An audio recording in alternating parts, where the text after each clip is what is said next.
this is Carol Peters, and we are on location in the beautiful Milias Restaurant on the corner of 6th and Monterey, Gilroy, California. And today we're in this historical restaurant because there is so much art here. It's almost like a little museum, besides being a fabulous place to eat. It just recently opened, but the building has been here for many, many years. And it has a floor that was put down in 1922, that's Mosaic. And today we're going to actually do a mosaic based on that floor. So let's kind of start, and I'll show you some examples of what we're going to do. First of all, these are small mosaics, and mosaic is just setting stones inside a grout. You can do it that way, or you can put the stones down and then put the grout on top. But I made this box, and this box is just a box that I had, and I glued stones on top, and I got the inspiration from this magazine. This box on the top, and these boxes were made by an artist, and they started at $500 and went to $1,500. So I made this box for probably $4. These are small mosaic tiles I stuck on a box. The box came from a craft store. It's just a plain brown box. You can buy mosaic pieces like lamps, frames, all kinds of things. So it's really fun to do a mosaic. So I'm going to walk over to my guests. I'm so lucky to have them. They own this beautiful new restaurant, and we are going to have them, they've never done this before, make a mosaic today. Hi. Hello. Glad you are here. Okay, my two guests, and I'm going to have them introduce themselves, and we'll start with the lady, of course. And Zubura, one of the owners of the Milias Restaurant. And I'm Adam Sanchez, the other owner of the restaurant. And thank you very much for letting us come. Our pleasure. Okay, so we're going to start, and basically what we're going to do is we are going to have grout and set the tile, and you can see all those different kinds of tile. We have glass beads, square tile, just about anything that you have around your home can be used for this. And what we're going to do is we're going to make stepping stones in the kind you put in the garden so that you'll have that to take home. And they weigh a lot. So when you want to pick them up, they're going to be heavy. And this is kind of a secret. What you start with is basically you'll need a mold. You'll need some grout, which I'll show you here. This is actually a cement. This one is actually a cement block. And that one is a cement block. But you'll need some grout, which is just like powder. And you put the powder in a bucket with some water, and you mix it up, and then you're going to pour it into the pan. We're not going to do that now because we're going to have someone else do it for us. So you take some cooking oil to start with, and you just grease the pan, just like cooking, like you're making a cake. You grease the pan. In the meantime, you're mixing up your grout, and then the grout will be poured in, and somebody will bring us your grout. But let's just talk about your designs. First of all, I took my dad's brand, and I actually, after the grout was poured, I branded the brand into the grout. And the way I got this is I put a pattern down that I had cut out like this, and these are the pieces that went on the sides. So I actually worked from a template. So I pulled these out and actually set the stones around the outside. So I actually put the stones in the grout. And then when I was finished with that, I pulled it up, and I had an empty spot, and I branded it. So it's kind of nice to start with some kind of an idea first. I know you worked on a design that you have in mind. Adam, you worked on a design that you have in mind. So I think that you need to have something in your head first. You've pulled out all your colors. You've pulled out all your colors so that when you start, this sets up really fast. So once you start putting down the tile, you need to know what you're doing. You can't stop and think, and you can't actually try to pull them back up because then you have a mess. So I'm going to put this underneath. So this, I'm just going to move over to here. This was actually done with cement. I used stamps on this, and when the grout is wet, you can take the stamp and actually stamp it in.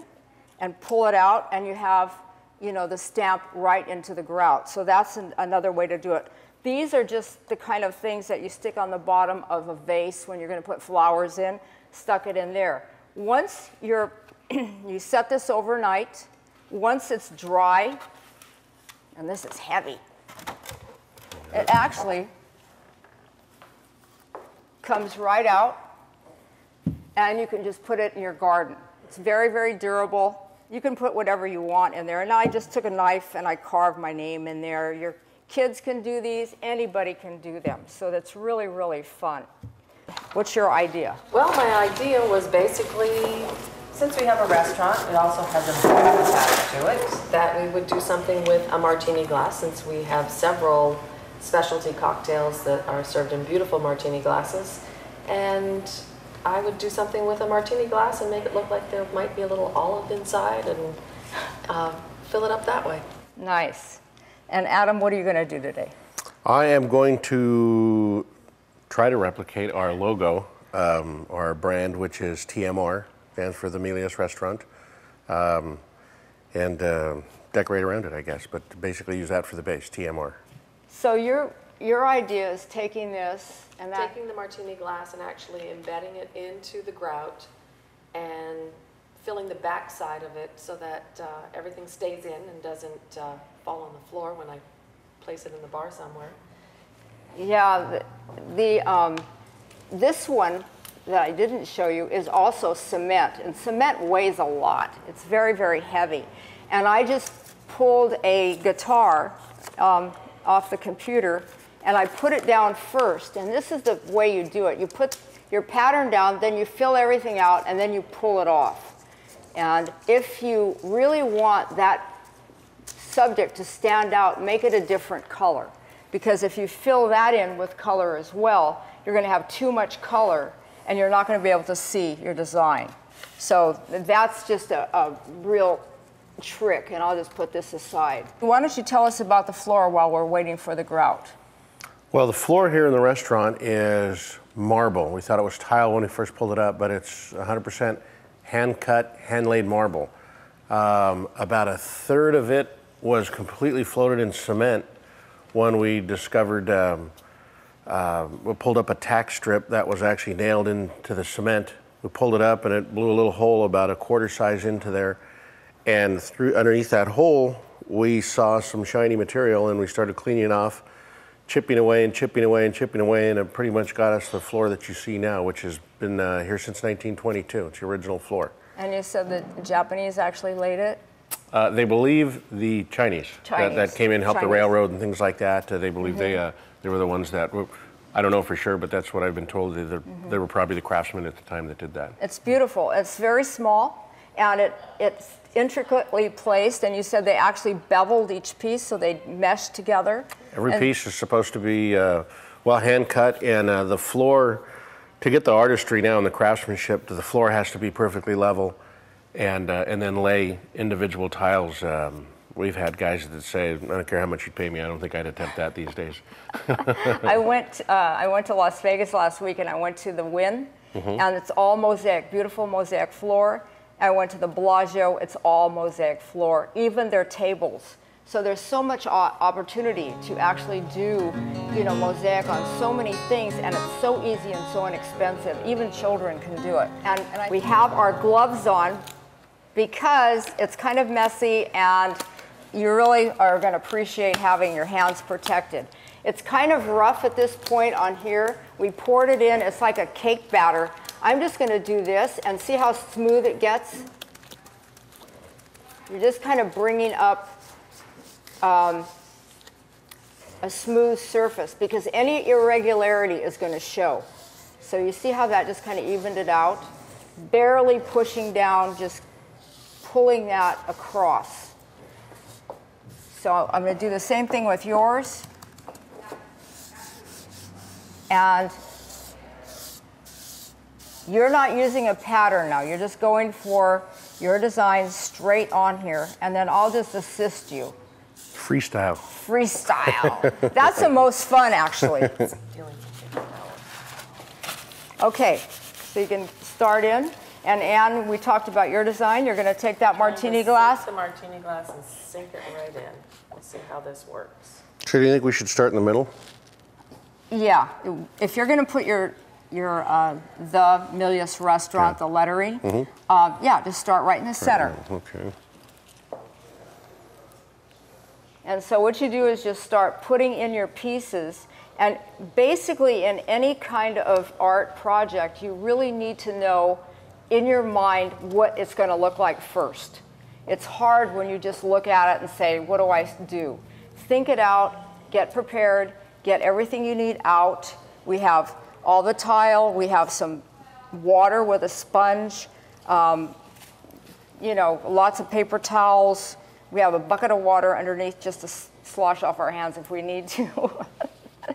So you get everything out first, and then you start putting it in. The thing I really wanted to do the show here, I'm so thankful that you're allowing us to come in and invade this beautiful, pristine place with this messy project.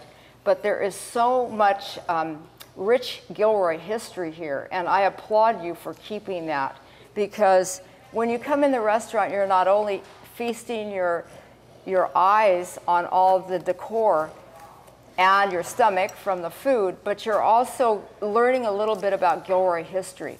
And George Milias was an old-time rancher resident, and he owned this building, which was a hotel.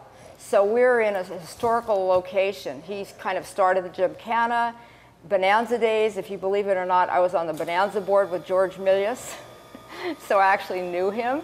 And he was a very, very kind, nice man. And we're going to see this picture later. So you guys are working like crazy here. And why did you pick the colors that you picked? Well, our predominant color around here seems to be black with tan. And then floors have the red and green in them. So it seemed like an easy fit to keep here. Plus, I tend to like very subdued colors. Awesome. If you have a center of interest, say like whatever is in the middle should be brighter, should be a focal point. It's just like any design that you're doing with, say, a painting or any art project. You should have one area where the viewer looks. And in this case, it's going to be the martini glass.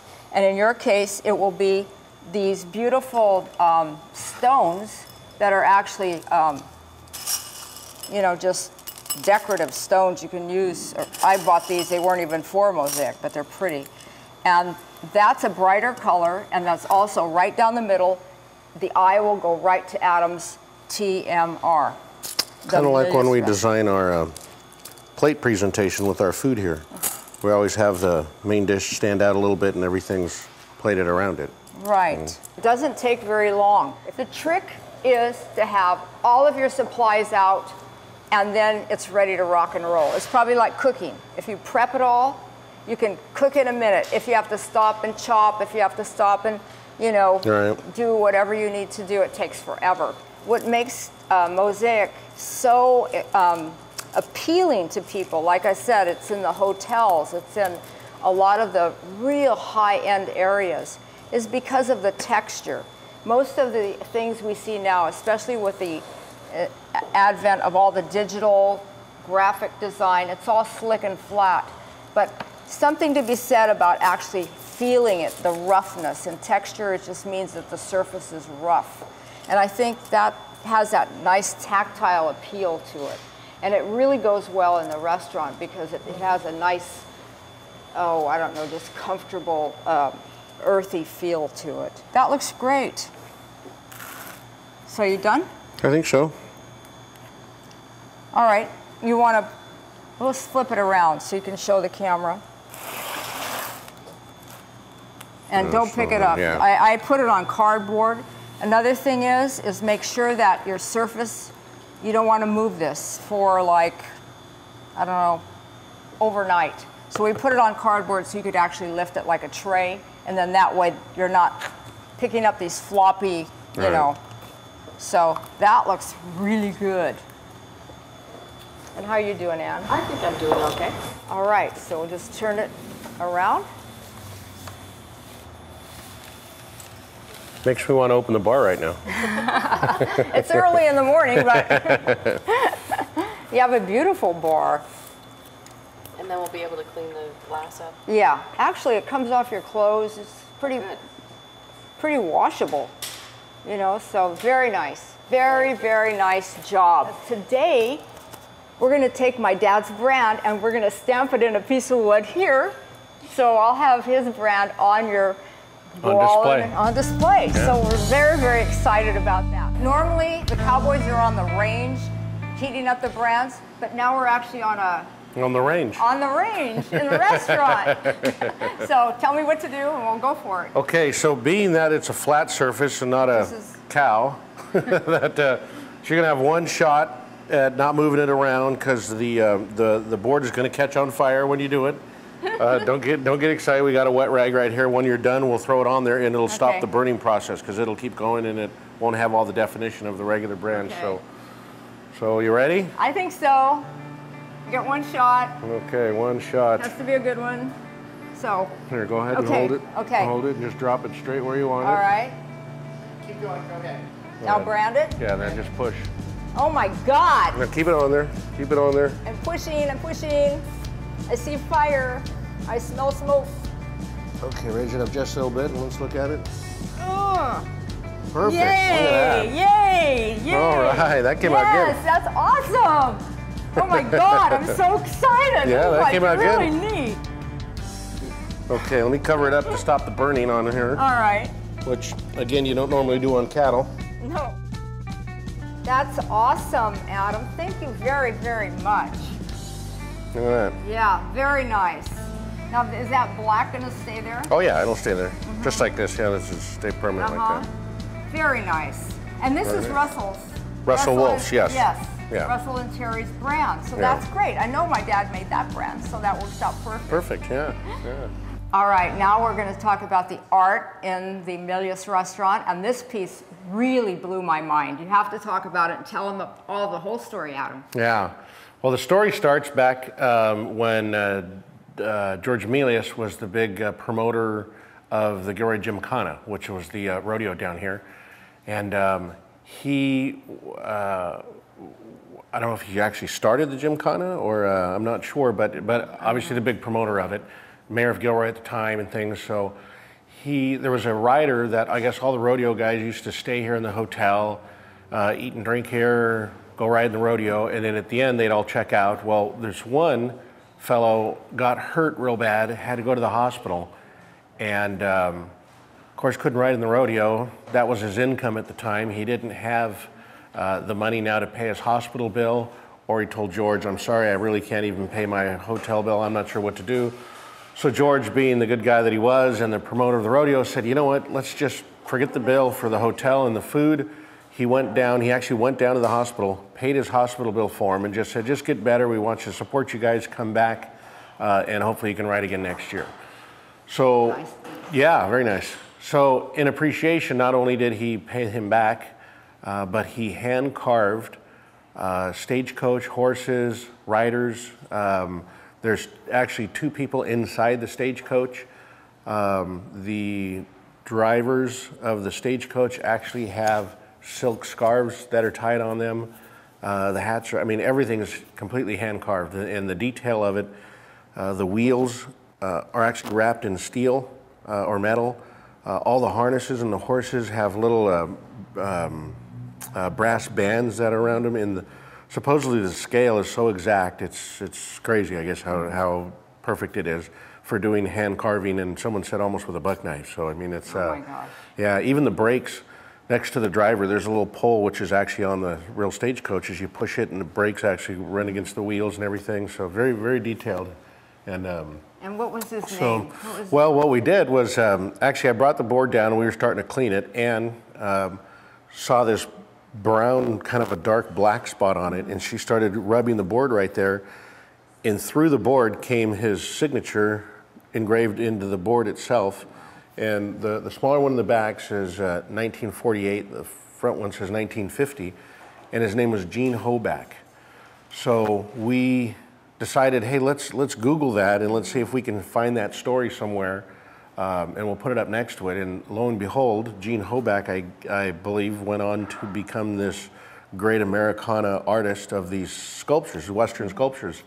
And we found that he actually has a piece very similar to this in the American Smithsonian Institute. And I mean, it just completely blew us away when we said, wow, we got a piece of the Smithsonian in the Milias Restaurant. And you don't even have to leave Gilroy. Another very interesting aspect of this restaurant is that you actually were creative enough to use parts of a building that was right next door. And they became your lights. Yes. So why don't you tell us about the lighting fixtures in here? Well, the lighting fixtures, people keep telling us that they would love to have windows back in this building, and they filled them years ago because of earthquake retrofit. So there's just these kind of blocks on the wall, and they've had paintings and posters and things like that.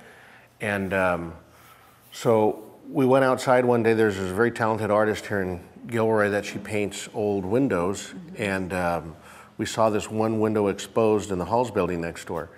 And we thought of asking the owner if we could have that and she could paint something nice on it for us and we can display it somehow. And then come to find out, our same contractor, Frank Vasquez, is redoing that building. He says, well, all the original windows are still in the building. There's only one exposed, the rest are all covered up. And so Ann says, you know what, it'd be great if we could get 3 of them, backlight them, put them on the wall, and use them as an art piece. Which has just turned out really spectacular. We're standing in front of a very, very special block. And Adam, why don't you tell us about the brands on this block of wood? Well, the GM right here, even though I come from the car business, doesn't stand for General Motors. This is the original George Milias brand. And this one next to it, the Sideways DS, is Don Salacci, who is married to Carol Milias still, and they still live on the Milias Ranch up here in Gilroy. Nice, nice. Yeah, it was very nice to get that brand. This brand is also on a board that I have on the table in my studio. My dad made this brand. So I know that for sure. Yeah, nice. So that's really connected. Gilroy is always connected that way. All right, now we're standing in front of a historical map that's on the wall. And so as you dine, you can look at this.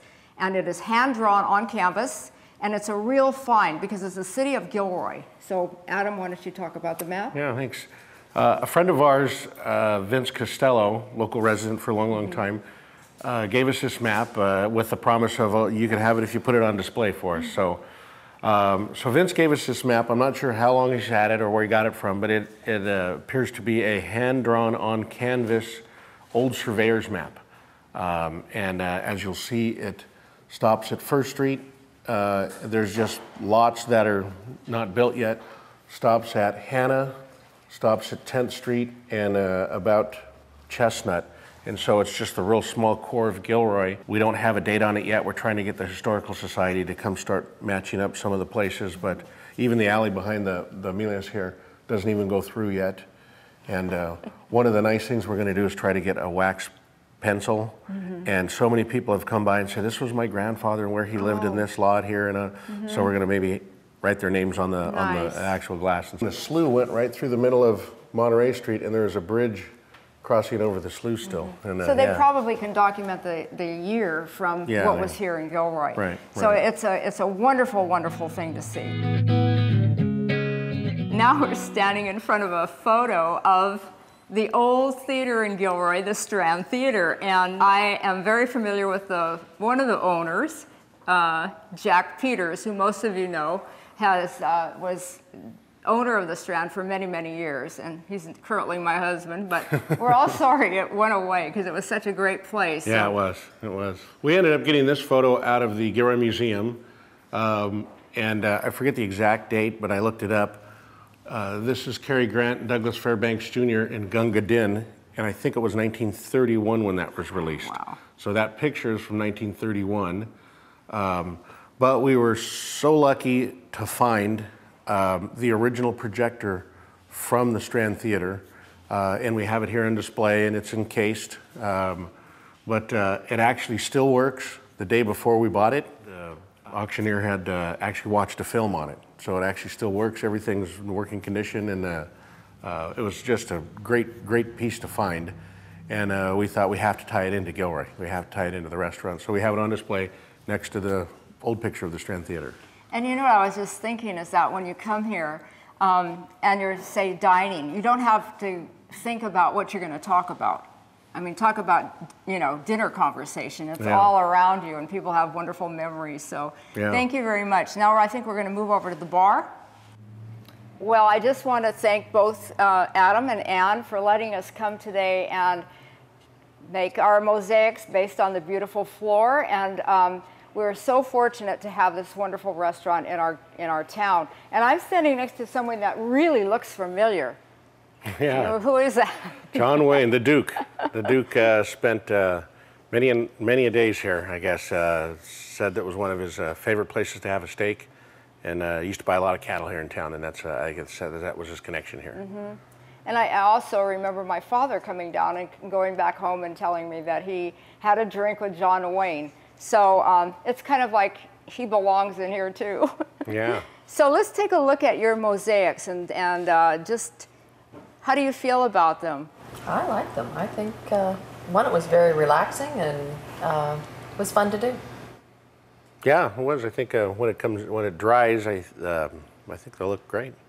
They look great now. They look great now, and I think you did a wonderful job, and it is relaxing, it's fun, it's creative, it's doing something that no one else has in this whole wide world, and it's very, very personal. So I think that's one things you can say about art and artwork. And then I have my brand, which is a bonus. So I think everything today was great and enjoyed very much being here. And I just want to thank Adam and Ann for allowing us to come and invade your space. And also I want to thank the Gavilan crew. The amazing Gavilan crew, as always, did a fabulous job.